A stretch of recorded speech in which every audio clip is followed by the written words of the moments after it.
आप देख रहे हैं उद्योग नगरी टाइम्स यूएनटी न्यूज।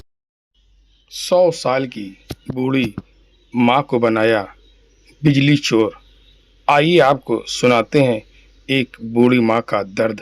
चाहते हैं कि ये वहाँ पे जो इल्ज़ाम लगा है बिजली का, हम बिजली चोर हैं, ये हम बिजली चुराएंगे, इस तरह से कर सकेंगे लाइट का? हम कहाँ से ये पैसे इतने भरेंगे, किस तरह से करेंगे? हम बहुत परेशान रहते हैं, कर नहीं पाते हैं। हमारी माँ लेटी हैं सामने, ये करती हैं, रहती हैं। हम बिजली चोर नहीं है भैया। हम कानपुर, आइए आपको एक सत्य घटना से रूबरू कराते हैं। ये घटना केस्को परिवर्तन दल द्वारा की गई है। केस्को जहां एक तरफ ड्रोन से कार्रवाई करता है, बिल्कुल सटीक कार्रवाई होती है। बिजली चोर अगर पाताल में भी छिपा होता है, केस्को का ड्रोन उसको ढूंढ निकालता है।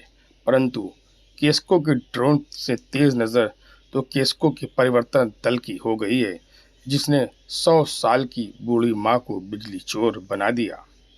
अपनी जिंदगी के बचे दिन गुजार रही एक बूढ़ी माँ के घर पहुंचा 72,587 रुपए का बिजली चोरी करने का दंड। जहां एक तरफ दूसरे पर निर्भर ये 100 साल की बूढ़ी माँ कोई महामानुष बिल भरता है, तो कोई कच्चा राशन ला कर देता है, कोई सिलेंडर ला कर देता है, तो कोई दवा का इंतज़ाम करता है। इस तरह से ज़िंदगी चल रही है। अब ये दंड कौन भरेगा, ये तो चिंतन का विषय है।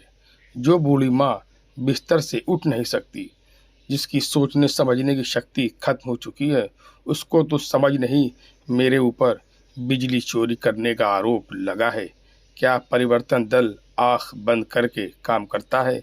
क्या इस दर के लोगों की भर्ती भी आँख बंद करके की गई है? इनकी समझ में नहीं कि हम किस पर क्या कार्रवाई कर रहे हैं।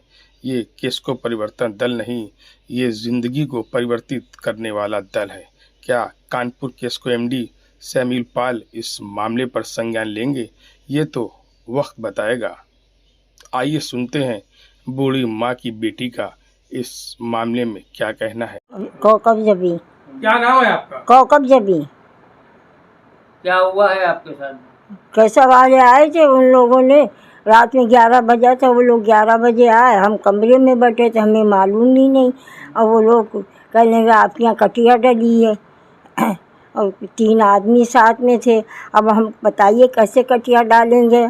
हमारी शादी ब्याह भी नहीं हो, हम बूढ़े आदमी, 100 साल की हमारी माँ की उम्र हो गई है, घर में कोई है नहीं। ईश्वर भाई ने मीटर लगवाया, वो ही बिल भरते हैं, वो ही खर्चा उठाते हैं, और थोड़ा बहुत हमारे रिश्तेदार ये हैं वो कर देते हैं, इसी से पूरा होता है। हमारी उम्र होगी 75 साल की, 80 साल की होगी इतनी।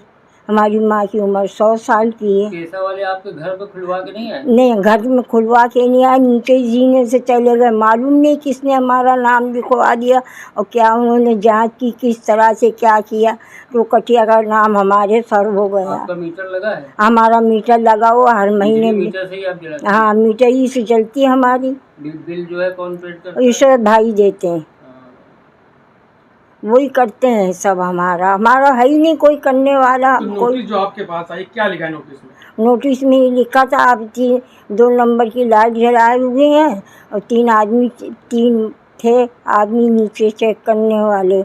आप 78,000 रुपया भरिए। 17,000 रुपया क्यों देना? मतलब क्या है 17,000 रुपये? आप 2 नंबर की लाइट लगाए हो मीटर होते हुए भी। जुर्माना देने के लिए? जुर्माना कहा उन्होंने, मैं 72,000 रुपया कहा है। बताइए 72,000 रुपया हम कहाँ से भरेंगे? आपका हर महीने बिल जमा होता है? हर महीने बिल जमा होता है, ईश्वर भाई जमा करते हैं हमारे, हर महीने जमा। अब आप क्या चाहती हैं? हम ये चाहते हैं कि ये वहाँ पे जो इल्ज़ाम लगा है बिजली का, हम बिजली चोर हैं, ये हम बिजली चुराएंगे, इस तरह से कर सकेंगे लाइट का? हम कहाँ से ये पैसे इतने भरेंगे, किस तरह से करेंगे? हम बहुत परेशान रहते हैं, कर नहीं पाते हैं। हमारी माँ लेटी हैं सामने, ये करती हैं, रहती हैं। हम बिजली चोर नहीं है भैया, हमने लाइट हम कटिया वटिया नहीं डाल पाते हैं। बिजली के बड़े सिपाही साहब आ जाए, देख लें हमको आकर कि हम बिजली चोर लगते ही हम कटिया डाल सकते हैं। आपसे गुजारिश है कि आके हमें देख लें, हमें चोर लगते हैं कि नहीं लगते। क्या नाम है आपका? इशरत अली, रेलवे से रिटायर्ड हूँ। मामला सामने आया है जी। एक 100 साल की वृद्धा के ऊपर जी, जी। बिजली चोरी का आरोप लगा है। जी, जी। और उनका ये कहना है जी। कि आप उनका मीटर का बिल भरते हैं। जी। ये गंभीर मामला है। एक 100 साल की वृद्धा और बेवा के ऊपर बिजली चोरी का आरोप लगे, इस पर आपका क्या कहना? मेरा ये कहना है कि 100 साल लगभग उनकी उम्र है और उनके ऊपर जो बिजली चोरी का आरोप लगा है उससे मैं भी दुखी हूँ और मेरे महल्ले वाले भी दुखी हैं। इसको फौरन आपसे प्रार्थना है कि कार्रवाई करके इसको ख़त्म कराया जाए। तो क्या केस्को द्वारा उनके घर के ऊपर छापेमारी की गई थी? छापेमारी की गई थी, घर के ऊपर नहीं की गई थी, उनके पड़ोस में करी गई थी और उनको पैसा ले दे के बराबर कर लिया पड़ोस वालों ने। इनके पास नोटिस आ गया 72,000 रुपये का। नोटिस में 72,000 रुपये जुर्माना लगाया, ये नोटिस है। इसको लेके मैं कई दफ़ा गया केस को, लेकिन वहाँ कोई रिसीव करने के लिए तैयार नहीं हुआ, तो मैंने स्पीड पोस्ट से भेज दिया इसको, ताकि कृपा करें कि इसको सही कर दें। क्या बिना देखे, बिना समझे, बिना जांच पड़ताल करे ही 100 साल वृद्धा के ऊपर चोरी का आरोप लगा दिया गया? बिल्कुल लगा दिया गया, कुछ नहीं देखा गया। वो माजूर हैं और हम लोग बहुत महल्ले वाले दुखी हैं इस बात से कि 100 साल की जो बूढ़ा है उनके ऊपर जो है चोरी का इल्ज़ाम लगाया गया। आप मीडिया से क्या चाहते हैं? मीडिया से मैं चाहता हूँ कि इसको कोशिश करके आप लोग, बड़ी मेहरबानी होगी, इनका ये ख़त्म कराएं और दोबारा ऐसी हरकत कैसा वाले ना करें, ये मैं चाहता हूँ। और अगर आपकी कार्रवाई नहीं हुई तो क्या आप ऊपर इस तरह की कार्रवाई मैं जाएंगे? बिल्कुल ऊपर जहाँ तक जा सकता हूँ वहाँ तक जाऊँगा।